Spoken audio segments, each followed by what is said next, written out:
Bonjour à tous, merci de votre présence.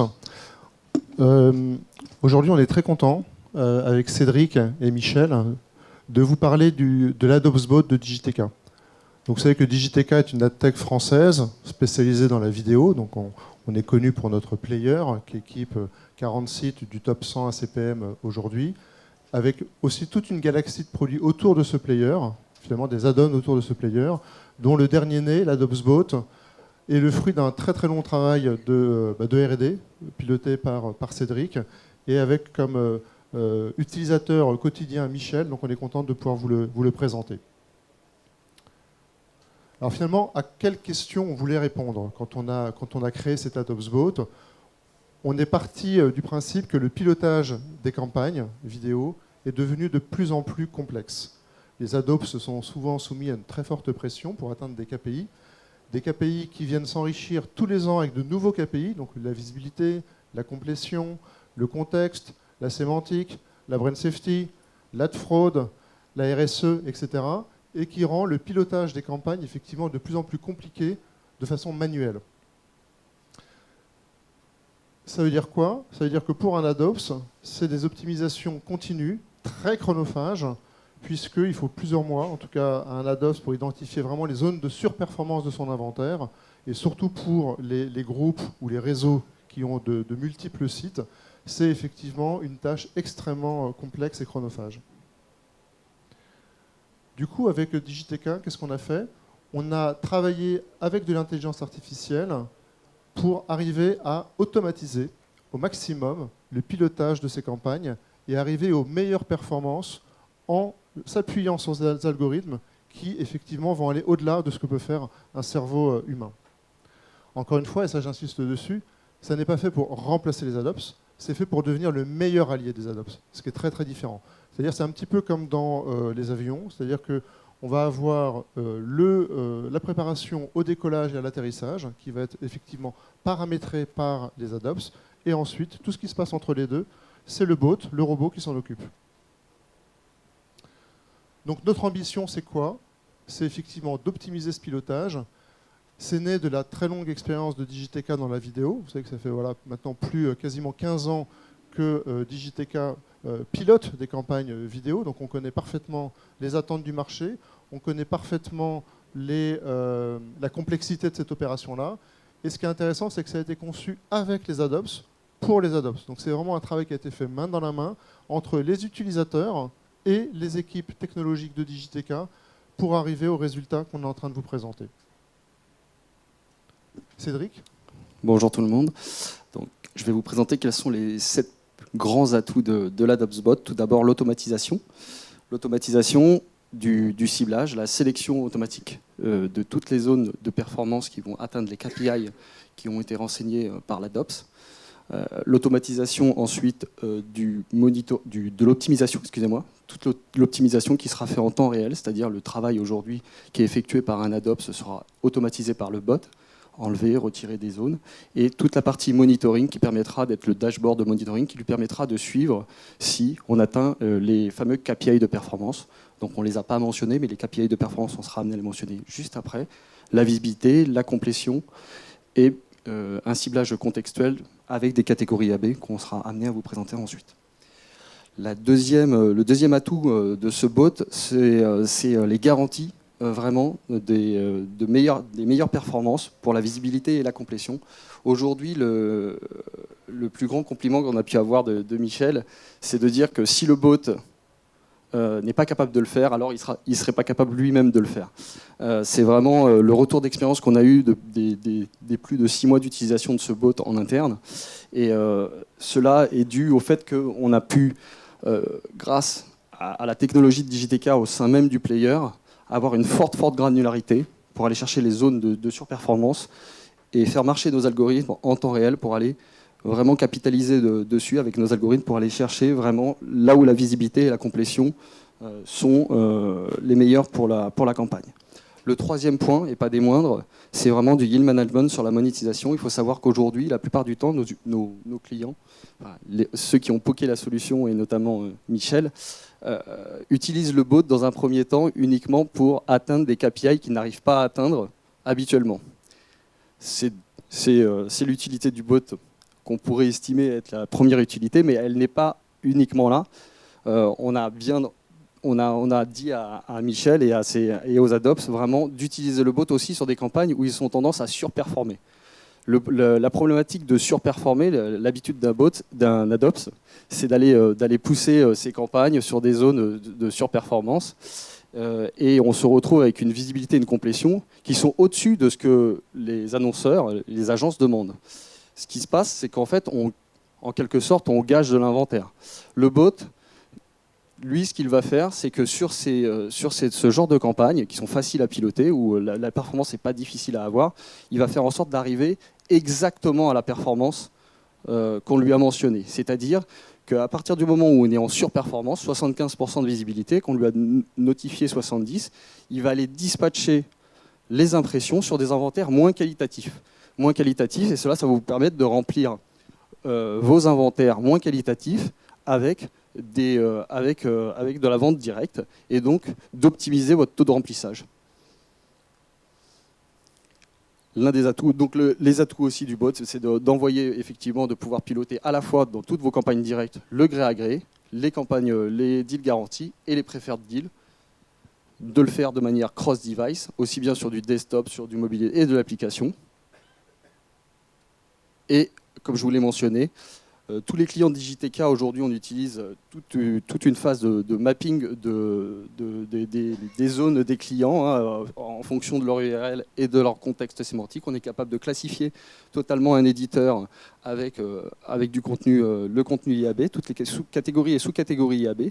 Ça nous permet ensuite de cibler de manière complètement cookie-less avec l'Adops Bot. Ça a un avantage, c'est complètement cookie-less, c'est dans l'air du temps parce qu'aujourd'hui, on a des problèmes de brand safety, comme vous le savez. Et aujourd'hui, par exemple, avec les premiers clients avec qui on a pu le poker, on a pu se rendre compte que c'était un vrai avantage en termes de brand safety pour quand on est traqué par du IAS ou par du MOT. Et le dernier point, pas des moindres, c'est la fluidité parce qu'on est interconnecté avec tous les... On a l'ambition d'être interconnecté avec tous les ad serveurs, en tout cas Google Ad Manager pour l'instant. Et ce qui se passe, c'est que vous interconnectez directement DigiTK Platform avec Google Ad Manager. Vous avez depuis DigiTK Platform votre campagne à piloter. Vous allez l'interconnecter à Google Ad Manager. Vous allez réceptionner pouvoir sélectionner votre campagne, sélectionner les KPI de performance, de visibilité et de complétion. Et tout cela vous sera présenté par Michel juste après. Et ça, c'est un avantage parce qu'il n'y a pas de perte de temps. Les garanties de performance, donc dans un premier temps, c'est les KPI que l'on a mis en place dans l'Adops Bot. Ce sont la visibilité, la complétion et les contextes IAB. Et il y en a qui sont à venir en 2023, qui seront les blacklists et les whitelists de mots-clics, utiles pour la brand safety. La brand safety elle-même, qui est faite en partenariat avec IAS, la brand safety et la fraude. Et enfin, la partie RSE, pour avoir un bilan carbone maîtrisé, on va dire, avec une campagne vidéo. Merci Cédric. Donc Cédric, qui est le CEO de DigiTK, cofondateur, qui s'occupe de toute la partie technologie et produits chez DigiTK et qui a monté ça avec son équipe. Michel, qui lui pilote tous les Adops, toute la partie Adops, et finalement a été le bêta-testeur.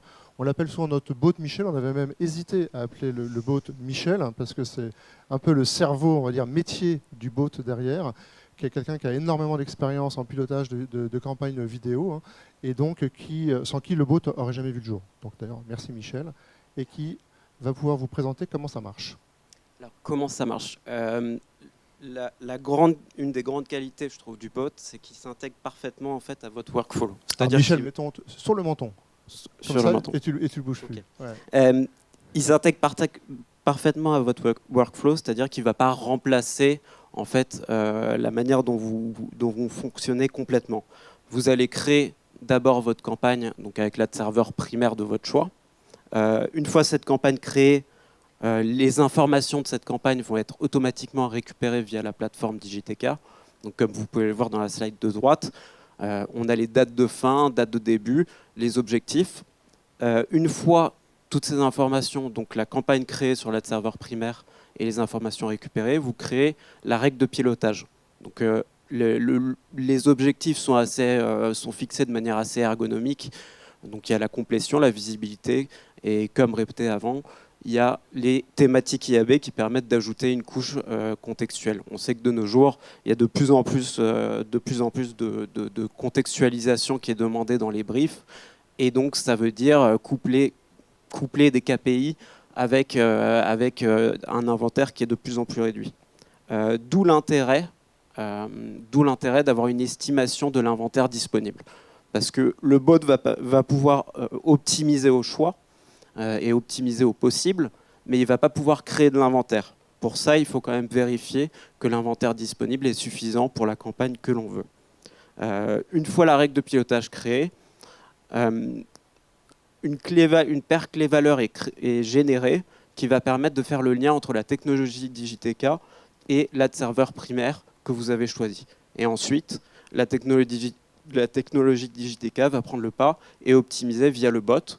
Et donc, comme répété par Cédric et Bruno, le bot va pouvoir optimiser d'une manière qui est impossible pour un traffic manager, c'est-à-dire optimiser toutes les 5 minutes. Une campagne, donc elle va être perpétuellement mise à jour dans les zones qui sont sélectionnées. Donc, ce qui veut dire que l'étape très importante ensuite, c'est le monitoring. Et c'est pour ça qu'il y a une interface qui a été créée pour accompagner le suivi des campagnes. Et on peut voir tout de suite, via cette interface, donc les effets des optimisations via des graphes. On a tous les indicateurs habituels qu'on peut retrouver sur GAM. Taux d'évolution, taux de complétion, taux de visibilité, tout ce qui va avec. Ce qui est important, merci Michel. Ce qui est important, c'est vous voyez qu'on est, c'est pas un ad server. Nous on appelle ça un méta ad server dans le sens où ça se plug vraiment sur votre ad server, que ce soit GAM. Et en début d'année prochaine, on a prévu de faire l'interconnexion donc avec Smart et Xander. Et l'idée, c'est qu'en termes aussi de statistiques en temps réel, on est sur une actualisation qui est beaucoup plus rapide que celle que propose GAM. GAM est sur, il y a un décalage de 30 minutes de mémoire.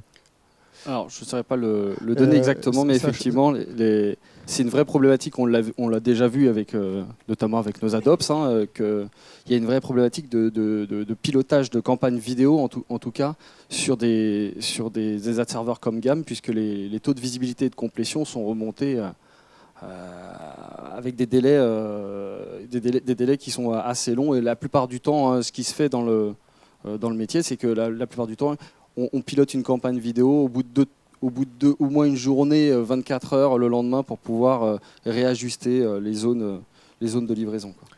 En termes de modèle économique, on est sur un modèle qui est purement au CPM. Donc ça, c'est aussi important de le noter. Donc c'est vraiment lié à l'utilisation que vous en faites, qu'en font les clients.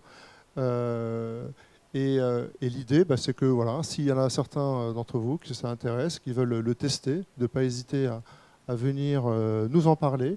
C'est un produit auquel on croit énormément, dans lequel on va encore beaucoup investir, ce qui a été dit en 2023. C'est-à-dire que là, on a fait vraiment les KPI indispensables, qui sont ceux qui rythment le marché.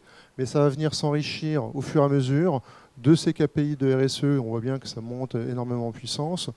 On a un test qui est très très avancé avec un de nos éditeurs, ça a été dit, c'est la partie Brain Safety, aussi pour faire du préfiltrage automatique en direct avec IAS, parce que pour ceux en tout cas, qui ont été confrontés au problème, c'est un casse-tête pour les Adops, puisqu'en fait ils ont le résultat après finalement donc de IAS, et on sait que on va dire la façon dont est fait le filtrage en Brain Safety et Brain Suitability n'est pas facile à anticiper.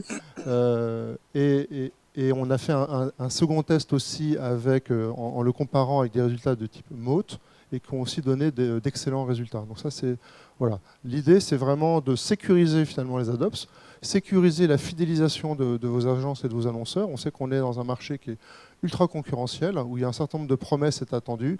Il faut absolument atteindre ces promesses et ces attendus. C'est ça qui fait qu'un annonceur ou une agence va vous rejouer. Et donc, tout cet objectif-là, c'est encore une fois de venir en aide aux adopts qui ont souvent la pression des commerciaux dans le dos en disant oui, je ne comprends pas pourquoi telle ou telle performance n'a pas pu être atteinte, alors qu'en réalité, voilà, c'est difficile pour un cerveau humain d'intégrer autant de règles sur des inventaires qui sont parfois complexes.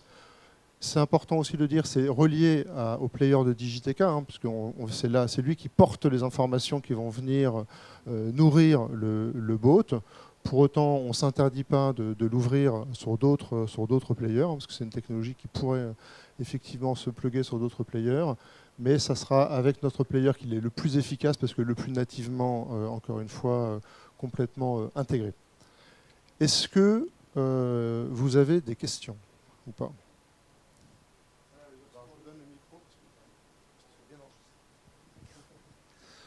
Moi, je dispose donc du player Digiteka. On est sur gamme. C'est très bien. C'est déjà pas mal. Ouais. Est-ce qu'il y a une intervention de votre part pour le tester? Est-ce que vous devez déployer un produit entre les deux? Il n'y a rien à déployer. La seule chose qui sera nécessaire, si on peut remonter juste les slides, c'est uniquement une connexion API qui va être initiée avec votre Google Ad Manager. Donc, c'est ni plus ni moins que la création d'un utilisateur en tant qu'API que nous, qui va être Digiteka. Vous allez renseigner les accès. On a une documentation qui est assez claire. En moins de 10 minutes, c'est fait. L'interconnexion est faite. Une fois que l'interconnexion est faite, tous vos éléments de campagne apparaissent dans la plateforme. C'est-à-dire que vous allez les sélectionner. Vous allez choisir si c'est un deal garanti, un preferred deal ou une campagne directe. Vous allez chercher dans la barre de recherche, une autocomplétion va apparaître. Vous allez sélectionner votre élément de campagne. Toutes les données vont être aspirées de Google Ad Manager pour afficher. Vous pouvez même le faire sur une campagne qui est en cours. Hein, d'accord. Donc le bot va recalculer si vous êtes sur des performances, vous êtes en retard. Il va les calculer en fonction de ce que vous mettez à la fin. C'est-à-dire qu'il va essayer de surperformer pour aller chercher les performances que vous n'avez pas eues au début. Alors si vous le faites à 2 jours de la fin, forcément, ça va être un peu compliqué. Parce que souvent, on est appelé en pompier. C'est ce que je disais dans la présentation avant. C'est mieux de le mettre même sur les campagnes où vous performez déjà. Pour les raisons que j'ai énoncées avant, parce qu'en fait, la plupart du temps, les adopts, ils ont tendance à aller à la facilité. On ne va pas leur enlever ça. Hein. Ils surperforment. Une campagne, en 15 secondes, elle est simple en complétion, en visibilité. Donc elle atteint 75%, mais c'est gâché. C'est 5% de gâché. Ces 5%-là, ils doivent être ventilés vraiment sur de l'inventaire moins quali pour gagner en taux de remplissage. Et c'est du yield, hein, c'est de la monétisation. Et ça va vous servir pour des campagnes où vous êtes moins bon. Du 30 secondes, etc. Voilà. Donc très simple à interconnecter. Et la DMP, donc j'ai des segments dans gamme. Est-ce qu'on va pouvoir les lire et les utiliser? Aucun problème. Tous les filtrages que vous mettez dans gamme, ils sont appliqués dans gamme. Nous, on ouvre, on ferme les portes pour dire là c'est performant, là c'est pas performant. Il faudra que ça matche avec la DMP. Ça veut dire qu'il y aura potentiellement effectivement moins de reach, c'est sûr, mais nous on se garantit la performance. On garantit que les inventaires sur lesquels on va livrer sont performants.